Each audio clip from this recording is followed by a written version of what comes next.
আসসালামু আলাইকুম। সবার আগে বাছাই করা 10টি আন্তর্জাতিক খবর জানিয়ে দেব। প্রথমেই থাকছে শিরোনাম। তবে তার আগে অনুরোধ থাকবে ভিডিওটিতে একটি লাইক দিবেন।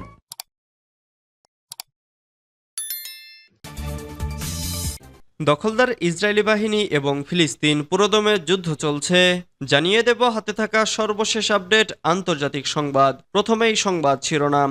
যুদ্ধে ব্যর্থ হয়েছেন নেতানিয়াহু, বললেন মিশরের কর্মকর্তা। এদিকে আরও একটি জাহাজে ইয়েমেনের হামলা, হিজবুল্লাহর হামলায় কয়েকটি ইসরায়েলি উপশহরের বিদ্যুৎ বিচ্ছিন্ন। এরপর জানিয়ে দেব ফ্রান্সের নতুন প্রধানমন্ত্রী মিশেল বার্নিয়ে। এদিকে ট্রাম্প নয়, এবার হ্যারিসকে সমর্থন করছেন পুতিন। আরও জানিয়ে দিব ভারত থেকে বাংলাদেশে না ফেরা পর্যন্ত হাসিনাকে চুপ থাকতে হবে, বলেছেন ডক্টর ইউনূস। সর্বশেষ জানিয়ে দিব গাজা ইস্যুতে আবারও জাতিসংঘের জরুরি বৈঠক। এতক্ষণ শুনছিলেন সংবাদ শিরোনাম, এবারে বিস্তারিত। তবে অনুরোধ থাকবে ভিডিওটিতে একটি লাইক করবেন এবং কমেন্ট করে জানিয়ে দিবেন কোন জেলা থেকে আপনি আমাদের এই ভিডিওটি দেখছেন। যুদ্ধে ব্যর্থ হয়েছেন নেতানিয়াহু, বললেন মিশরের কর্মকর্তা। ফিলিস্তিনি সশস্ত্র গোষ্ঠী হামাসকে নির্মূল করতে 10 মাস ধরে গাজায় বর্বরতা চালাচ্ছে ইসরায়েলি সেনারা। দখলদার ইসরায়েলের প্রধানমন্ত্রী বেনিয়ামিন নেতানিয়াহুর নির্দেশে গত বছরের অক্টোবর থেকে গাজায় স্থল হামলা শুরু করে তারা। তবে গাজা থেকে হামাসকে এখনো নির্মূল করতে পারেনি ইসরায়েলি সেনারা। হামাস এখনো গাজার বিভিন্ন জায়গায় প্রতিরোধ গড়ে তুলছে। ইসরায়েলি প্রধানমন্ত্রী দাবি করেছেন মিশর গাজায় অস্ত্র চোরাচালান বন্ধ করতে পারেনি, এ কারণে হামাস এত অস্ত্র গোলাবারুদ জড়ো করতে পেরেছে। তবে মিশরের এক জ্যেষ্ঠ কর্মকর্তা সংবাদ মাধ্যম আল কাহেরা আল ইকবারিয়াকে বলেছেন নেতানিয়াহু যুদ্ধে ব্যর্থ হয়েছেন, তিনি তার লক্ষ্য অর্জন করতে পারেননি, এ কারণে এখন ব্যর্থতার দায় অন্য দেশের উপর চাপাচ্ছেন। তিনি বলেন নেতানিয়াহুর দাবি অবাস্তব, গাজায় লক্ষ্য অর্জনে ব্যর্থ হয়ে এখন অন্য দেশের উপর দায় চাপানোর চেষ্টা করছেন তিনি।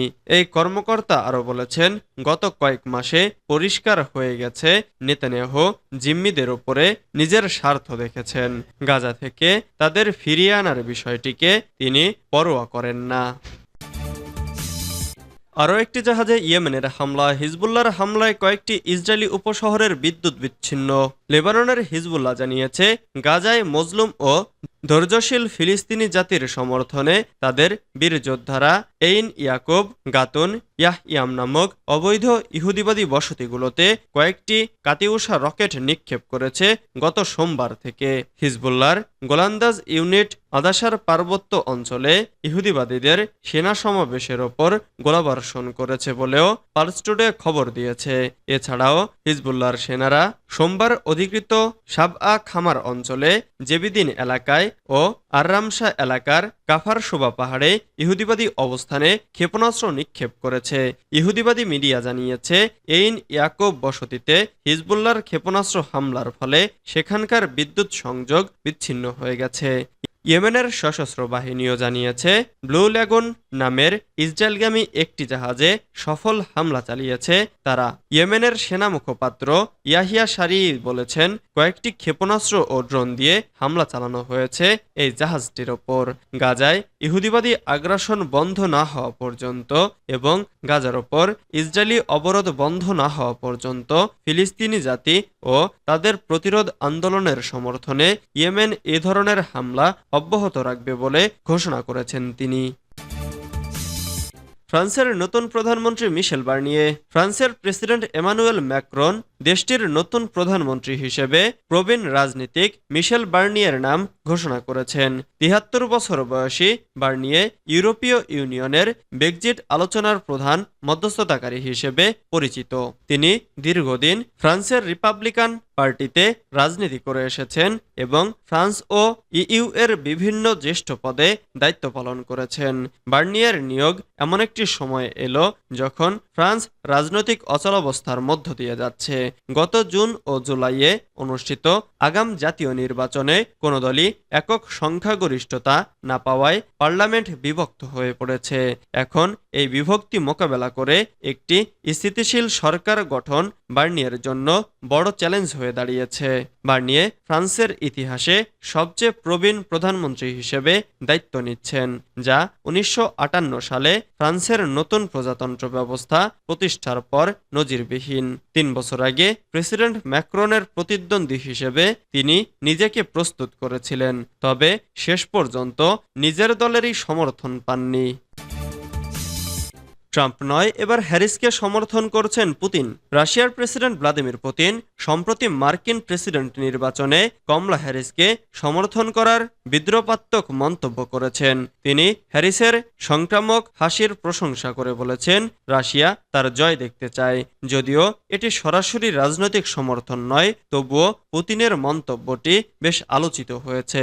পুতিনের এই মন্তব্য এসেছে মার্কিন বিচার বিভাগ রাশিয়ার 2 গণমাধ্যম নির্বাহীকে বেআইনি প্রচারণার অভিযোগে অভিযুক্ত করার একদিন পর। পুতিন বলেন, আমেরিকান জনগণ কাকে ভোট দিবে সেটা তাদের সিদ্ধান্ত। তবে তিনি ব্যঙ্গ করে বলেন, বাইডেনের মতো তিনিও হ্যারিসকে সমর্থন করতে চান।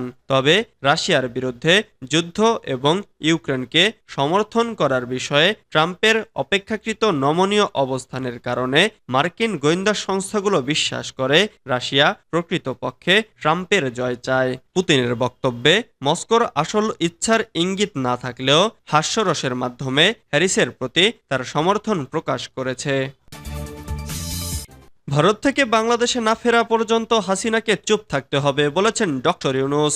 ছাত্র জনতার ব্যাপক বিক্ষোভের মুখে পদত্যাগ করে বাংলাদেশ ছেড়ে ভারতে পালিয়ে যাওয়া সাবেক প্রধানমন্ত্রী শেখ হাসিনার সাম্প্রতিক রাজনৈতিক বক্তব্য বিবৃতিকে অবন্ধুসুলভ আচরণ বলে বর্ণনা করেছেন অন্তর্বর্তী সরকারের প্রধান উপদেষ্টা অধ্যাপক ডক্টর মোহাম্মদ ইউনূস।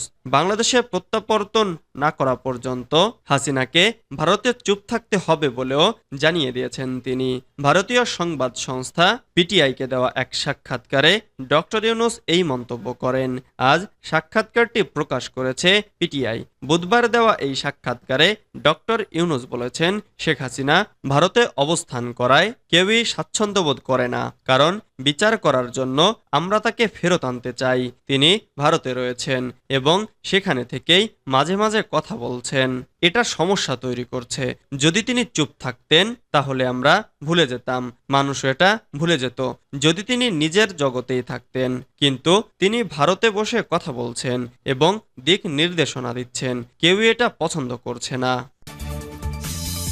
গাজা ইস্যুতে আবারও জাতিসংঘের জরুরি বৈঠক। 1 সপ্তাহেরও কম সময়ের ব্যবধানে গাজা ইস্যুতে আবারও জরুরি বৈঠক করেছে জাতিসংঘের নিরাপত্তা পরিষদ। বৃহস্পতিবার 5 সেপ্টেম্বর অধিবেশনে চরম হতাশা প্রকাশ করা হয় চলমান পরিস্থিতি নিয়ে। খবর আল জাজিরার। 3 মাস আগে যুক্তরাষ্ট্রের তোলা যুদ্ধবিরতির যে প্রস্তাব নিরাপত্তা পরিষদে পাশ হয়েছিল, ইসরায়েল এখনো সেটি গ্রহণ না করায় ক্ষোভ ঝাড়ে কয়েকটি সদস্য দেশ। ইসরায়েলের পক্ষে যুক্তরাষ্ট্রের সাফাই থাকলে একটু সময় সাপেক্ষেই হয় এ ধরনের কূটনৈতিক সিদ্ধান্ত বাস্তবায়নে। জরুরি বৈঠকে গাজায় আন্তর্জাতিক আইন লঙ্ঘনের কড়া সমালোচনা করে আল জাজিরা। অন্যদিকে হামাসের হাতে 6 ইসরায়েলি জিম্মি নিহতের বিষয়ে পরিষদের সদস্যদের মনোযোগ আকর্ষণের চেষ্টা করে ইসরায়েল।